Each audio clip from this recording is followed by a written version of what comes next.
Okay, I want you to imagine a weapon that strikes without a sound. It kills without a single trace, and it allows the attacker to just vanish. A weapon that operates so far beyond the normal rules of warfare and forensics that it's almost a ghost.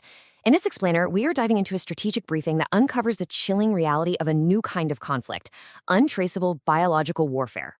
So here's how we're going to break this down. First, we'll look at the strategic goal behind it all. Then, we'll get into the science of how it actually works. After that, we'll trace its secret and, frankly, disturbing origins. Then we'll bring it to the modern day. And finally, we'll confront the massive security questions that we're all facing now. All right, so the very first question we have to ask is, what's the ultimate goal here? What's the point? And the answer is both incredibly simple and absolutely terrifying.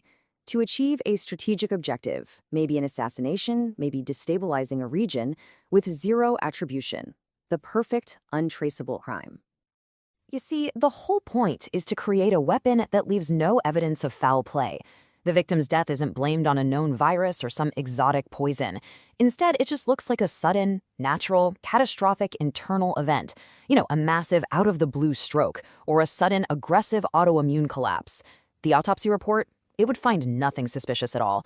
Just a body that, for all intents and purposes, just failed on its own.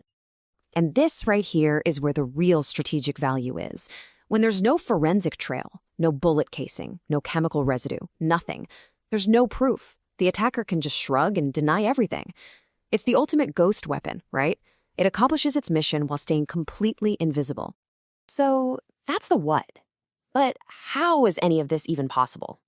Now we get into the science. And let me tell you, this isn't about introducing some foreign invader into the body. No, this is about hijacking the body's own internal communication system and turning it against itself. And this represents a huge, huge shift in how we think about biowarfare. We're moving way beyond traditional agents like anthrax, which cause really obvious external infections. The new game is silent, targeted, internal manipulation. The goal is to start and finish a conflict before anyone even realizes a weapon was used in the first place. The key to this entire new paradigm is weaponizing something called regulatory peptides, or RPs. The best way to think about these is like the body's internal text messaging system. They are absolutely essential little molecules acting as tiny regulators for, everything, from your stress response to nerve signals to feelings of pain or even euphoria. They are literally the molecular dials that control our existence. But here's the thing, these peptides are a total double-edged sword.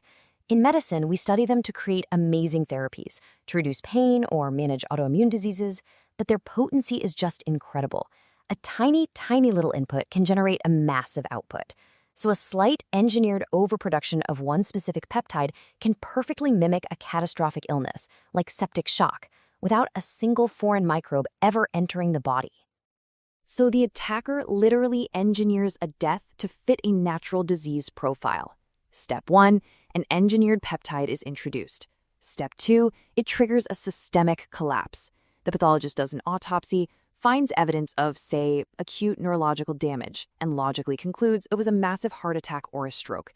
And because the weapon is based on a molecule the body already makes and uses, standard forensic tests find absolutely nothing.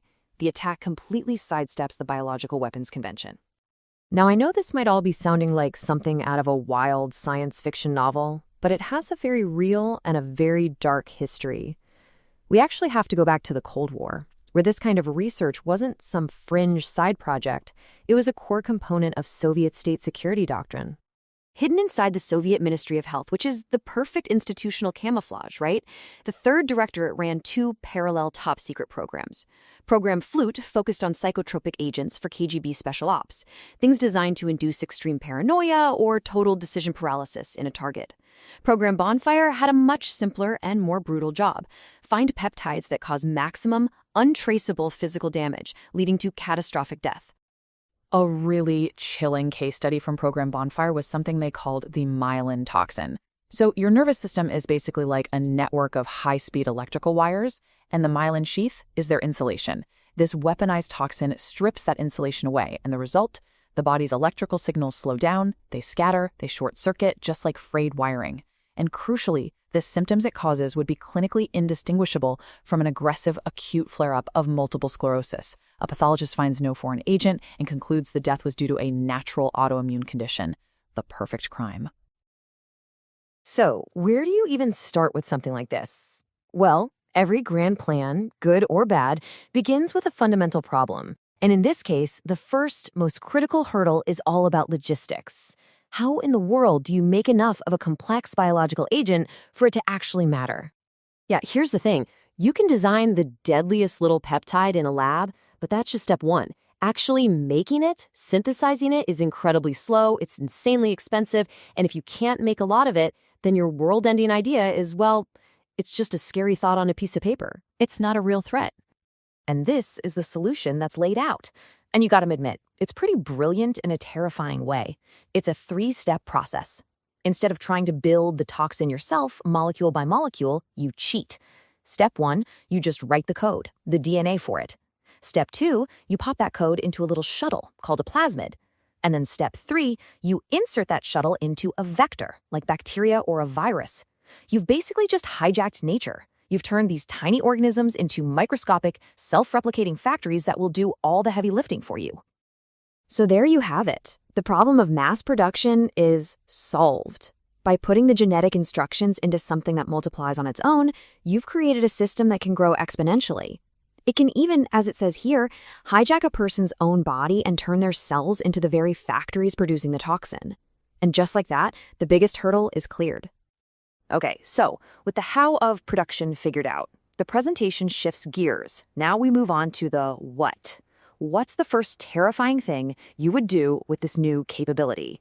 And this is where things really start to escalate. The documents call this a hybrid threat. And that's exactly what it is. It's not just one weapon, it's 2 nightmares smashed together into one. You take the delivery system of the plague. I mean, it's famous for a reason. It's deadly and it spreads through the air. And you bolt on that brand new, rapidly produced neurotoxin we just talked about. And this shows you just how they propose doing it. According to the source material, this was seen as just a short, logical step. You take the gene for that myelin toxin and you splice it directly into Yersinia pestis, the actual bacteria that causes the plague. So now, the plague isn't just the plague anymore. It's the delivery truck and the factory for a completely different and devastating weapon. And this brings us right back to that chilling quote from the very beginning. The outcome here is brutally clear. Suddenly, the time you have to treat someone shrinks to almost nothing. Because even if you hit them with antibiotics and cure the plague infection itself, it's too late. The bacteria have already been pumping out a neurotoxin that causes immediate and, this is the key word, irreversible damage. But believe it or not, the presentation doesn't stop there. It climbs one more rung up the ladder. It goes to what is described as the absolute peak of biological deception. A weapon that doesn't just attack the body, but actually tricks the body into attacking itself. Right. The whole strategy changes here. Forget about bringing in a foreign toxin. The new goal is to flip a switch inside the body that triggers an autoimmune response. The documents literally call it biological self-sabotage. You create a weapon that perfectly mimics a natural disease, making it almost impossible to trace back to its origin. So how on earth would that work? Well, it's laid out in 4 stages. First, you create a virus that shows the immune system little protein fragments that look exactly like your own body's nerve insulation, your myelin. Second, your immune system does its job perfectly. It sees these fragments as invaders and raises a huge army to destroy them. And here is the diabolical twist in step 3. That army is now trained. It's programmed to attack anything that looks like that fragment, which includes your body's own healthy nerve cells. And the result? Step 4 is a lifelong self-inflicted disease where the thing that started it all is nowhere to be found. And that's the end game, a permanent, chronic autoimmune condition. But that virus, the little trigger that kicked the whole thing off, it's long gone. It did its one job and then disappeared, leaving behind an illness that seems to have come from absolutely nowhere. It is, like the source says, the ultimate deception. So let's just take a step back and look at what we've just walked through. This wasn't just a random list of scary ideas. What we've deconstructed is a carefully built story. It's a narrative of escalation, where each step builds logically, almost reasonably, on the one before it. It's a clear pathway. It started with a practical problem, solving mass production. Then it moved to a direct, brutal application, the hybrid plague. And it ended at the absolute apex of this dark creativity, engineering a virus that causes the body to destroy itself. Each stage is a massive leap in both sophistication and in its sheer deceptive power. So, how do you hide a massive, secret government program? Well, sometimes the best way is to not hide it at all. You just put it right out there in plain sight. You see, the entire foundation of this thing rests on the authority of two really key state bodies, the Ministry of Health and the Third Directorate. Now, this is such a crucial first step, because with official state backing, everything that follows gets this immediate layer of legitimacy. It's not just approved, it is state-sanctioned. And here's our first key player, the Moscow Institute of Immunology. And think about it, this is a really clever choice. You start with real, legitimate science. I mean, immunology is a totally valid and respected field, right? This institute provided the scientific bedrock that the entire operation was then built upon. Okay, so that foundational research, it gets funneled to our second key player, the Research Center of Molecular Diagnostics and Therapy. And you really gotta pay attention to that name. It sounds so harmless. It even sounds beneficial. But this center is the central node. It's the place where all that legitimate science was about to be twisted toward a very, very different goal. So think about it. The state sponsorship, the legitimate research, the sophisticated-looking lab, it all funneled down to one. Just one singular hidden objective. Program Flute. Which brings us to the really crucial point. How on earth did they hide this in plain sight? Well, the answer is as simple as it is effective. It's a strategy you could call institutional camouflage. See, the name of an institution isn't just a label, right? It's a story. It's a shield. And in this case, that name, Research Center of Molecular Diagnostics and Therapy, was a piece of camouflage that was carefully, deliberately constructed to just deflect any suspicion and project this image of benign, boring medical science. And this slide just lays out the deception perfectly. Look at it. On the surface, you've got the cover, Molecular Diagnostics and Therapy. It sounds helpful, clinical, maybe even a little bit dull.